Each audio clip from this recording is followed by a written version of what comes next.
Hi hello welcome to our channel. నేను మీ సిరి. ఈరోజు మనం చెప్పుకోపోయే కదా విలన్ పార్ట్ 68. కథలోకి వెళ్ళే ముందు లైక్ చేయడం మర్చిపోకండి ఫ్రెండ్స్. మన కథకి చాలా చాలా అవసరం. అప్పటికే రాత్రి 8 గంటలు అయిపోయింది. ఇంటికి వచ్చి ఫ్రెష్ అయ్యి రావులి దగ్గరికి వెళ్ళి మాట్లాడి హాల్లోకి వచ్చారు. రక్షిత్ని స్వేచ్ఛని పిలుచుకురమ్మని చెప్పాడు అభయ్. వాళ్ళని ఇంట్లో ఉంచేసి మనం ఈ టైం వరకు తిరిగి వచ్చాం అని అంది ఈ జ్ఞాన. వాళ్ళకేదో ప్రాబ్లంలో ఉన్నట్టుంది. అందుకే కావాలని ఇక్కడే ఉండేలా చేశాను అంటూ ఉండగానే వాళ్ళిద్దరూ లోపలికొచ్చారు. రండి డిన్నర్ చేద్దాం అని అన్నాడు అభయ్. ఏదో మాట్లాడాలి అన్నారు అని అడిగాడు రక్షిత్ డైరెక్ట్గా పాయింట్కొస్తూ. ఈరోజు నా బర్త్డే, అందుకే డిన్నర్ పార్టీ. ముందు డిన్నర్ చేశాక మాట్లాడుకుందాం అని అన్నాడు అభయ్. ఇంకేం మాట్లాడలేకపోయాడు రక్షిత్. జ్ఞానని పైనుంచి కింద వరకు చూసింది స్వేచ్ఛ. ఆశ్చర్యపోయింది. నైట్ డ్రెస్లో ఉంది జ్ఞాన.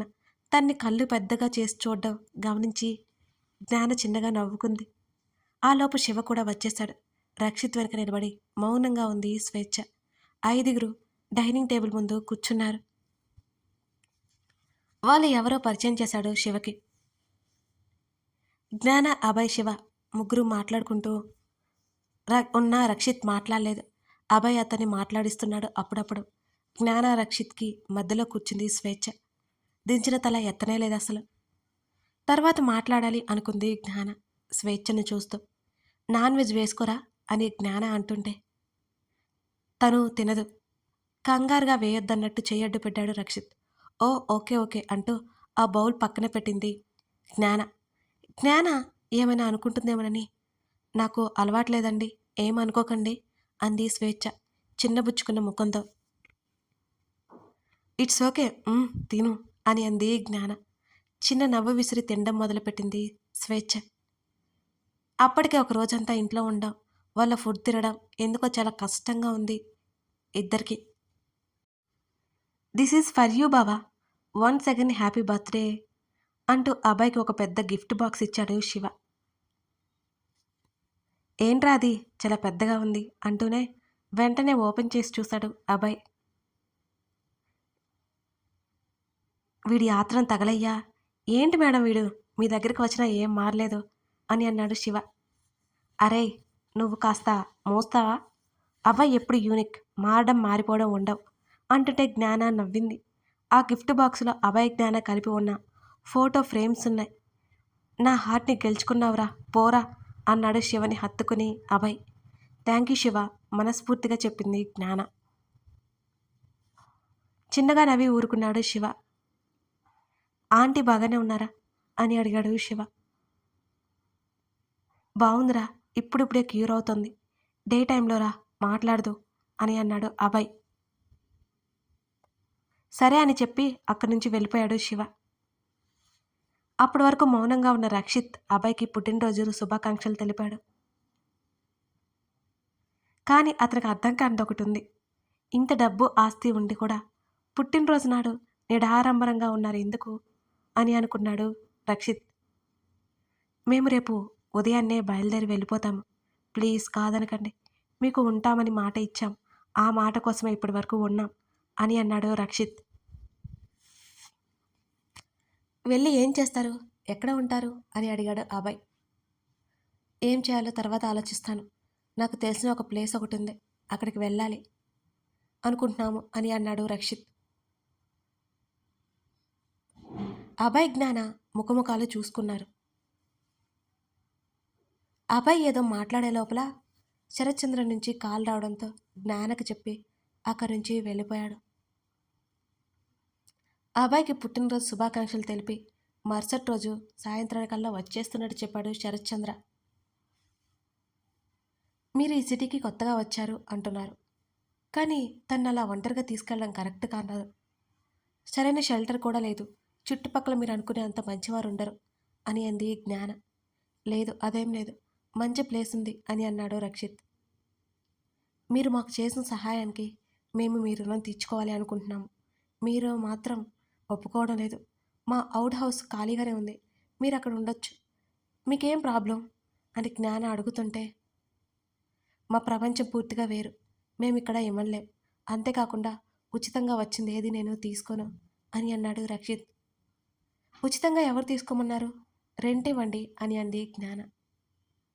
అంత రెంట్ ఇవ్వడానికి మా దగ్గర అంత డబ్బు ఉండాలి కదా. చిన్నగా నవ్వాడు రక్షిత్. అంతని కాదు, మీకు తోచినంత ఇవ్వండి. మీలో ఆ ఫీలింగ్ ఉంది కాబట్టి అలా అన్నాను. మీరు ఉద్యోగం వెతుక్కోండి. ఈలోపు తను ఇక్కడే ఉంటుంది కదా. చూస్తుంటే చాలా అమాయకంగా కనబడుతోంది అని అంది జ్ఞాన. లేదు లేదు, నేను రక్షిత్తోనే ఉంటాను అంది స్వేచ్ఛ వెంటనే. ఆమె అతన్ని పేరు పెట్టి పిలవడం గమనించింది జ్ఞాన. వాళ్ళిద్దరి మధ్య అంత చనువు ఉన్నప్పుడు తను ఎందుకు అంత ముభావంగా ఉంటుంది?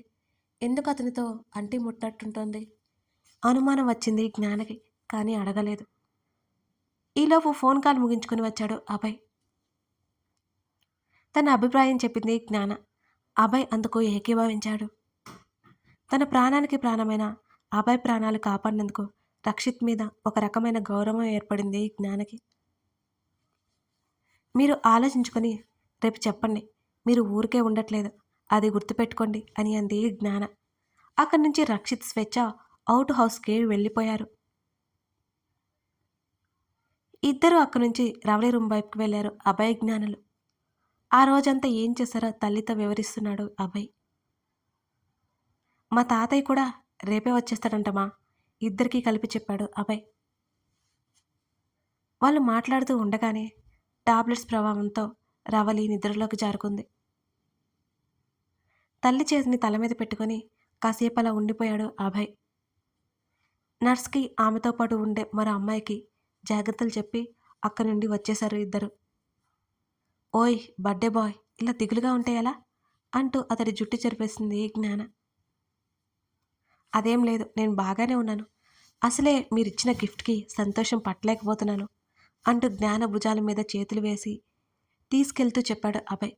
ఆహా, ఇంకా ఏమైనా గిఫ్ట్ కావాలా? కావాలి అంటూ ఆమెను సున్నితంగా ముద్దు పెట్టుకుని విడిచాడు అభయ్. ఈడియట్, ఇవి కాదు అంటూ అతని భుజం మీద కొట్టింది జ్ఞాన. నో థ్యాంక్స్ మిస్సెస్ జ్ఞాన ప్రసూనాంబ అభయ్ అని అన్నాడు అతను నవ్వుతూ. మిస్సెస్ జ్ఞాన ప్రసూనాంబ అభయ్, ఈ పేరు చాలా బాగుంది మిస్టర్ అభయ్ అని అంది జ్ఞాన. ఓహ్ రియల్లీ ఐ నో అన్నాడు. అవును అని నవ్వుతూ హత్తుకుంది అతని నడుము చుట్టూ చేతులు వేసి. ఇంతకీ షీల్డ్ సేఫేనా అని అడిగింది జ్ఞాన. డోంట్ వర్రీ అబౌట్ దట్ అని అన్నాడు అతను. ఈరోజు చాలానే నచ్చేసింది అభి నాకు అని అంది జ్ఞాన. నాకు కూడా, నా బర్త్డేలో ఇది కూడా బెస్ట్ బర్త్డే అని అన్నాడు అభయ్ నవ్వుతూ. అసలే అలసిపోయాడు బర్త్డే బేబీ, ఇక బొజ్జునానా అని అంది జ్ఞాన. ఆమె చుట్టూ చేతులు వేసి హత్తుకొని నిద్రలోకి జారుకున్నాడు. అతడి జుట్టు చెరిపేసి మెల్లిగా సవరించి తను నిద్రలోకి జారుకుంది జ్ఞాన. రాత్రి 2 గంటల సమయం అది. విచిత్రంగా బయట ఉన్న గార్డ్స్ అందరూ ఎక్కడ వాళ్ళక్కడ పడిపోయి ఉన్నారు. 5 మనుషులు గోడ దూకి ఆ ఇంటి ఆవరణలోకి ప్రవేశించారు. ఇంటి ఆవరణలో ఉన్న మిగతా మనుషులు కూడా స్పృహ తప్పి పడిపోయారు. కుక్క అరుపు వినిపిస్తుంటే నిద్ర పట్టలేదు రక్షిత్కి. స్వేచ్ఛ వైపు చూడగా తను నిద్రపోతూ కనిపించింది అతనికి. మెల్లిగా లేచి బాల్కనీలోకి వచ్చాడు. చీకట్లో ఏం తెలియట్లేదు అతనికి. ఉన్నట్టుండి పవర్ పోయినట్టుంది. ఆ ఇంట్లో ఉన్న డాగి విపరీతంగా అరుస్తోంది. చిరాగ్గా అనిపించింది. లోపలికొచ్చాడు. బాల్కనీ డోర్ క్లోజ్ చేసి స్వేచ్ఛ పక్కనే పడుకున్నాడు. అలా కళ్ళు మూసుకోగా డాగ్ కుయ్యి కుయ్యమంటూ గట్టిగా మూలిగి అరవడం ఆపేసింది. పల్లెటూరుకి ఎవరైనా వస్తే చాలు కుక్కలు అరుస్తూ ఉంటాయి. ఆ విషయం గుర్తొచ్చింది రక్షిత్కి. అక్కడికి ఎవరైనా వచ్చి ఉంటారా అనే సందేహం రాగానే గబుక్కున లేచి కూర్చున్నాడు రక్షిత్. ఆల్రెడీ 20 మంది మనుషులు ఇంటి చుట్టూ ఎప్పుడూ కాపలా ఉండడం అతడు గమనించాడు. ఇంకా వేరే ఎవరైనా రావడానికి అవకాశం ఉండదు కదా అని ఆలోచించాడు అతను. ఒకవేళ ఆ కుక్కకేమైనా అయిందా అనే ఆలోచన రాగానే ఆ గది నుంచి బయటకు వచ్చి బయట నుంచి గడియ పెట్టేశాడు రక్షిత్. మెట్లు దిగి కిందకొస్తుంటే కుక్క అరుపులు ఏడుస్తున్నట్టు వినిపించాయి అతనికి. ఇన్వర్టర్ హెల్ప్తో అన్ని లైట్లు పనిచేయడం లేదు. కేవలం కొన్ని మాత్రమే పనిచేస్తున్నాయి. అతడు బయటకు వచ్చి అవుట్ హౌస్ తలుపులు వేశాడు. ఆ దగ్గరలో ఉన్న డాగ్ దగ్గరికి వెళ్ళాడు. రక్షిత్ని చూడగానే ఒక్క ఉదుటిన పైకి లేచి గట్టిగా అరవడం మొదలుపెట్టింది. వెంటనే అది నేల మీద పడిపోయింది. అది అరుస్తూ ఎటో తల తిప్పి చూపిస్తోంది అతనికి. ఏమైంది అని దానితో మాట్లాడుతూ దగ్గరికి రాగా అతని కాళ్ళ దగ్గర రక్తం కనిపించింది. ఆశ్చర్యంగా ఆ డాగు వైపు చూశాడు రక్షిత్. దాని నడుము భాగం నుంచి రక్తం కారుతోంది. ఒక్క క్షణం ఏమీ అర్థం కాలేదు అతనికి. గబగబా వాచ్మెన్ ఉండే వైపుకు పరిగెత్తాడు. టార్చ్ లైట్ కింద పడి ఉంది. వాచ్మెన్ కూడా కింద పడి ఉన్నాడు. స్పృహలో లేనట్టున్నాడు. ఆ టార్చ్ లైట్ తీసుకుని వాచ్మెన్ని లేపుతుంటే అతను లేవలేదు. ఏదో జరుగుతుందని అర్థమై టార్చ్ లైట్తో చుట్టూ చూశాడు. సెక్యూరిటీ గార్డ్స్ అందరూ కింద పడి ఉన్నారు. మై గాడ్ అనుకుంటూ వాచ్మెన్ పక్కన ఉన్న ఒక టవల్ పట్టుకొచ్చి ఆ కుక్కకైన గాయంకి చుట్టేశాడు. కుక్క మెల్లిగా పక్కకు వాలిపోయింది. అర్థమైంది దాని ప్రాణాలు పోయాయని. దాన్ని చూసి జాలి కలిగింది అతనికి. లోపల ఉన్న మనుషులకి ఏదో ప్రమాదం జరగబోతుందని ఆలోచన అతన్ని లోపలికి పరిగెత్తేలా చేసింది. కథ కొనసాగుతోంది. రక్షిత్ అయితే లోపలికి వెళ్ళిపోయాడు. అభయ్, జ్ఞాన నిద్రలో ఉన్నారు. ఎవరో ఇంటిలోకి ప్రవేశించారు. నెక్స్ట్ ఏం జరగబోతుంది తెలుసుకోవాలంటే ఈ కథని మీరు కంటిన్యూ చేయాలంటే నచ్చితే లైక్ చేసి కామెంట్ చేయడం మర్చిపోకండి ఫ్రెండ్స్. అలాగే ఇప్పుడే మన ఛానల్ని చూస్తున్నట్లయితే సబ్స్క్రైబ్ చేసుకోండి. Thank you for watching this video.